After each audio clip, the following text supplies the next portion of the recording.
انہوں نے کہا جی ہم اپنے باپ کو نہیں جانے دیں گی, آپ ہمارے باپ کو لے جاؤ گے, زیادتی کرو گے, آپ اس کو جیل میں بند کرو گے, ہم اپنے باپ کو نہیں جانے دیں گی. وہاں لڑائی شروع ہو جاتی ہے.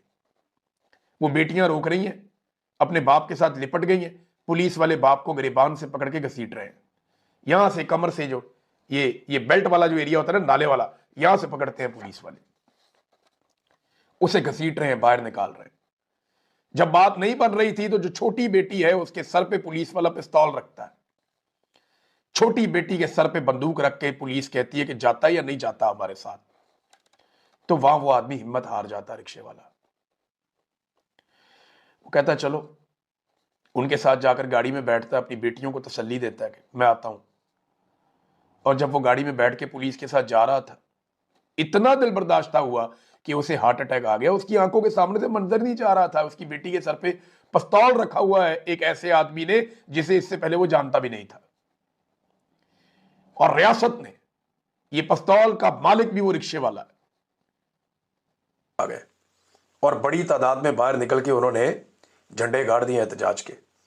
لیکن وہاں پہ میں حیران ہو رہا تھا, نہ کنٹینر لگتے ہیں, نہ گرفتاریاں ہوتی ہیں, نہ چادر اور چار دیواری کا تقدس پامال کیا جاتا ہے, نہ بندوں کو اٹھایا جاتا ہے ان کے گھروں سے, نہ خواتین کو سڑکوں پہ گھسیٹا گیا وہاں پہ, نہ گولیاں چلائی گئیں. بھی امریکہ کے پاس تو بہترین ہتھیار ہیں, ان کی فورس تو بہت طاقتور ہے پاکستان کی فورس سے. آپ نے دیکھا نا, آپ کے آرمی چیف بھی وہاں جاتے ہیں تو کیسے مہذب ہو کے کھڑے ہوتے ہیں, جو یہاں کے سب سے طاقتور آدمی ہے. تو اس کا مطلب ہے وہ بہت طاقتور ہے امریکنز. لیکن انہوں نے یوز آف فورس اپنے لوگوں پر نہیں کیا. یہ اقدار ہوتی ہیں ملکوں کی, انہیں پتا ہے کہ اپنے لوگوں کو نہیں مارتے. لیکن آپ دیکھیں پاکستان میں ہماری جو ملٹری اسٹیبلشمنٹ ہے وہ ایسی پالیسیاں بناتے ہیں جن میں وہ اپنے لوگوں کو مارتے ہیں. اب جب ٹرمپ نے اس پہ توجہ نہیں دی تو پاکستان کو ایک اور بات کا خطرہ پیدا ہوا. پاکستان کے پاس کچھ انٹیلیجنس رپورٹس ہیں, اور یہ میں آپ کو ذمہ داری کے ساتھ کہہ رہا ہوں, اکا دکا جگہ پہ یہ چیزیں چھپی بھی ہیں, لیکن میں جو آپ کو نیوز دے رہا ہوں یہ میں اپنے سورس سے آپ کو خبر دے رہا ہوں, اور یہ کنفرم بھی کر سکتے ہیں جو جرنلسٹ ہیں اسلام آباد میں, راولپنڈی میں. پاکستان کی انٹیلیجنس کے پاس یہ اطلاع ہے کہ بھارت بہت جلد اگلے 1 یا 2 مہینے میں کوئی نہ کوئی فالس فلیگ آپریشن کر کے دوبارہ پاکستان کے ساتھ آپریشن سندور جیسی صورتحال پیدا کر سکتا ہے. ایسے میں افغانستان کے ساتھ ایک پنگے میں لگاتار رہنا اور پھر بھارت جیسے خطرے کا سامنا کرنا, یہ دونوں چیزیں اگر ایک ساتھ ہوتی ہیں تو پاکستان کے لیے بڑی پرابلم ہو سکتی تھی. لہذا اس وقت پاکستان نے فوراً کوشش کی, قطر کو بیچ میں ڈالا, اور پھر ہمارا ایک سیز فائر کا معاہدہ ہو گیا. اب سیز فائر کا معاہدہ تو ہمارے پاس ہے, لیکن یہاں پہ ایک اور خبر آئی ہے جو بڑی تشویشناک ہے. خبر یہ ہے کہ بڑی خاموشی کے ساتھ یہ کام ڈالا گیا, اور افتخار فردوس صاحب ہیں اور بڑے تجربہ کار آدمی, انہوں نے اس کی نشاندہی کی. پھر ہمارے کچھ اور جرنلسٹ ہیں, انہوں نے بھی نشاندہی کی کہ قطر نے پہلے جو ایک جاری کیا تھا اعلامیہ, قطر سے جاری ہوا تھا پاکستان اور افغانستان کے مذاکرات کا, اس اعلامیہ میں ورڈ بارڈر استعمال کیا گیا تھا, سرحد کا لفظ استعمال کیا گیا تھا افغانستان اور پاکستان کے بیچ میں. لیکن پھر طالبان کے کہنے پہ اس لفظ کو ختم کر دیا گیا, کیونکہ افغانیوں کا یہ ماننا ہے چاہے وہ طالبان ہے چاہے وہ طالبان نہیں ہے. اب یہ آپ نہیں کہہ سکتے کہ جی طالبان کی یہ سوچ ہے, نہیں, یہ افغانستان کے اندر رہنے والے لوگوں کی سوچ ہے, اور پاکستان میں بھی کچھ لوگوں کی یہ سوچ بعض اوقات ہوتی ہے. افغانستان میں رہنے والے لوگوں کی یہ سوچ ہے کہ یہ ڈیورنڈ لائن ہے, یہ کوئی مستقل سرحد نہیں ہے, ہمیں اس کے آر پار جانے کا پورا حق ہے. دونوں طرف ہمارے لوگ رہتے ہیں, قبائل رہتے ہیں, یعنی آدھا گاؤں جو ہے وہ افغانستان میں, آدھا گاؤں پاکستان میں ہے, تو ہاؤ از اٹ پاسبل کہ لوگ آپس میں نہ ملیں. تو وہ اس کو بارڈر تسلیم نہیں کرتے, اور ان کے کہنے کے اوپر جو ہے وہ یہ کر دیا قطر نے کہ لفظ بارڈر ختم کر دیا. اور اس سے بڑی حیرت کی بات یہ ہے کہ پاکستان نے اس پہ اعتراض کوئی نہیں کیا, خاموشی. دیکھیں قطر کچھ کرے, یو اے ای کچھ کرے, یا سعودی عرب کچھ کرے, یا ڈونلڈ ٹرمپ کچھ کرے, ایون اب تو کوئی اسرائیل بھی کچھ کرے, تو پاکستانی حکمران نہیں بولتے, یہ خاموش رہتے ہیں. اور پاکستان نارملی کوشش کرتا ہے کہ ان کے ساتھ پنگا نہ لے, کیونکہ ہمارے جو اسٹیبلشمنٹ ہے یا ہمارے جو حکمران ہیں ان کے ساتھ دیرینہ اور بڑے اچھے مراسم ہوتے ہیں, یہ کاروبار بھی یہیں پہ جا کر کرتے ہیں, معاملات بھی اپنے انہی کے سامنے ہمیشہ رکھتے ہیں. ایک اور بہت بڑی ڈیولپمنٹ ہوئی ناظرین پاکستان میں, مجھے آپ کے ساتھ شیئر کرنی, بہت ضروری اور بڑی ڈیولپمنٹ ہے, اور میں پوری قوم کو مبارکباد پیش کرتا ہوں کہ مئی میں جو ایک لڑائی ہوئی تھی نا انڈیا اور پاکستان کی, جس میں انڈیا کے طیارے گر گئے تھے, میاں نواز شریف کو اب وہ بات پتہ چل گئی ہے. میاں نواز شریف صاحب نے اب سٹیٹمنٹ جاری کیا وہ مئی والے انسیڈنٹ کا. انڈیا اور پاکستان کی جو جنگ مئی میں ہوئی تھی، جون، جولائی، اگست، ستمبر، اکتوبر، یہ اکتوبر کے مڈ میں آ کے، بلکہ مڈ کے بھی بعد، میاں نواز شریف صاحب کو پتہ چل گیا کہ جناب انڈیا اور پاکستان کی تو لڑائی لگی تھی، اور اب انہوں نے سٹیٹمنٹ جاری کر دیا. میاں صاحب کا سٹیٹمنٹ ہے، پاکستان ہماری ریڈ لائن ہے، پاکستان کی طرف کسی کو میلی آنکھ سے دیکھنے نہیں دیں گے. کیا بات ہے میاں صاحب کی. میاں صاحب آپ صرف 6 مہینے لیٹ ہے، 5 مہینے، لیکن آپ نے سٹیٹمنٹ کمال دیا. لیکن اب آپ کو معلوم ہوا کہ یہ لڑائی ہو رہی ہے، یعنی آپ کو بتایا ہی نہیں کسی نے میاں صاحب کہ لڑائی تو گزر گئی ہے. تو لڑائی کے بعد جو مکہ یاد ہے وہ اپنے منہ پہ مارنا چاہیے. میاں صاحب آپ وہی ہیں نا جنہوں نے مودی صاحب کو اپنے گھر شادی پہ بلا لیا بغیر ویزے کے، باقی لوگوں کے ساتھ بہت سارے لوگ اور بھی آ گئے تھے.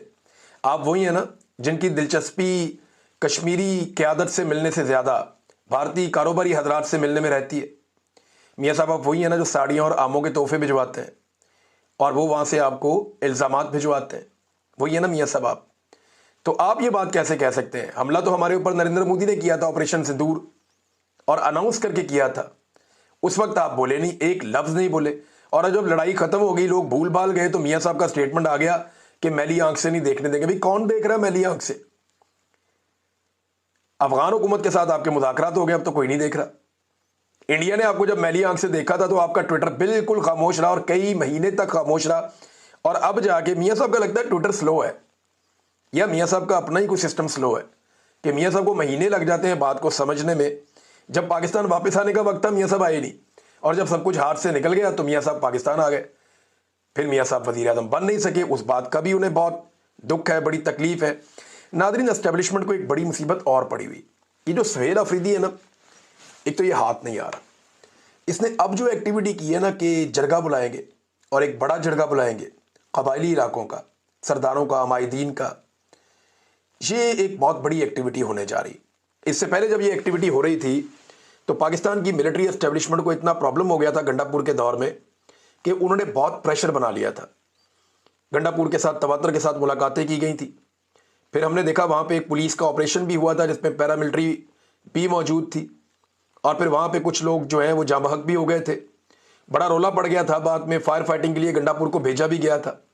لیکن پوری کوشش کی گئی کہ ایک تو جرگہ کامیاب نہ ہو، اور اگر ہو جائے تو اس کے مطالبات دب جائے مختلف خبروں کے اندر. اب دوبارہ جرگہ بلایا جا رہا ہے، اور بڑا جرگہ بلایا جا رہا ہے. تو اسٹیبلشمنٹ کو کھلبلی مچ گئی، پریشانی ہو گئی کہ یہ جرگہ جو ہے رپورٹ ہوگا پورے پاکستان میں، سوشل میڈیا اس کو رپورٹ کرے گا، رولا پڑے گا. اور خیبر پختونخوا کی جو حکومت ہے وہ اس کو خود کر رہی ہے تو وہ سسٹم سے بھی اس کو سپورٹ لے کر دے گی. لیکن ایک میری گزارش ہے کہ خیبر پختونخوا کی حکومت کو، یا پاکستان تحریک انصاف کی جو حکومت ہے خیبر پختونخوا میں، انہیں ہر لحاظ سے اس جرگے کی سیکیورٹی کا خاص خیال رکھنا ہوگا، اور انہیں خاص خیال رکھنا بھی چاہیے کیونکہ یہ بہت امپورٹنٹ جرگہ ہے، اور دشمن اسے سبوتاج کرنے کی کوشش کر سکتا ہے. جو دہشت گرد ہیں وہ اس کا فائدہ اٹھانے کی کوشش کر سکتے ہیں. لہٰذا اس میں جو ہے وہ کوشش کی جائے کہ ایسا کچھ نہ ہو. ناظرین، اسرائیل نے عملی طور پر جو جنگ بندی ہے وہ ختم کر دی. میں آپ کو جب یہ کہہ رہا ہوں تو ذمہ داری کے ساتھ کہہ رہا ہوں. خبریں آ گئی ہیں پوری دنیا سے، خبریں یہ آ گئی ہیں کہ اسرائیل نے محاصرہ بحال کر لیا.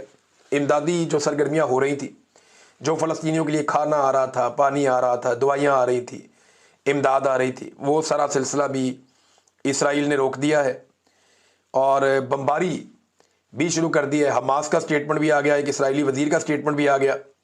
وزیر دفاع جو ہے اسرائیل کا، اس نے حماس کے خلاف سخت کارروائی کا حکم دے ڈالا ہے. 20 مقامات پر فضائی حملے اسرائیل نے کیے ہیں گزشتہ 24 گھنٹوں میں، 20 مقامات پہ. اور یہ بھی جنگ بندی ہے جس کے اوپر پاکستان دستخط کر کے اترا رہا ہے، جس پہ روزانہ کی بنیاد پہ حافظ طاہر اشرفی صاحب کہتے ہیں جناب کہ یہ تو فیلڈ مارشل اور شہباز شریف کو کریڈٹ چاہتا ہے، ان کے کھاتے میں ڈالتے ہیں. تو اور یہ کہتے ہیں جی ڈونلڈ ٹرمپ کو کریڈٹ چاہتا ہے. یہ ان ساروں کو کریڈٹ چاہتا ہے جو بمباری ہو رہی ہے، جو اس کے اندر شامل تھے. بہرحال حماس نے کیا کہا میرے خیال میں پہلے وہ سن لیں. حماس نے کہا کہ ہم نے معاہدے کی مکمل پابندی کی ہے، کوئی خلاف ورزی نہیں کی. قابض اسرائیل نے پہلے دن سے معاہدہ توڑا ہے اور عام شہریوں پر حملے کیے، امداد روکی ہے، خواتین اور بچوں کو رہا نہیں کیا، شہداء کی لاشوں کی بے حرمتی کی ہے،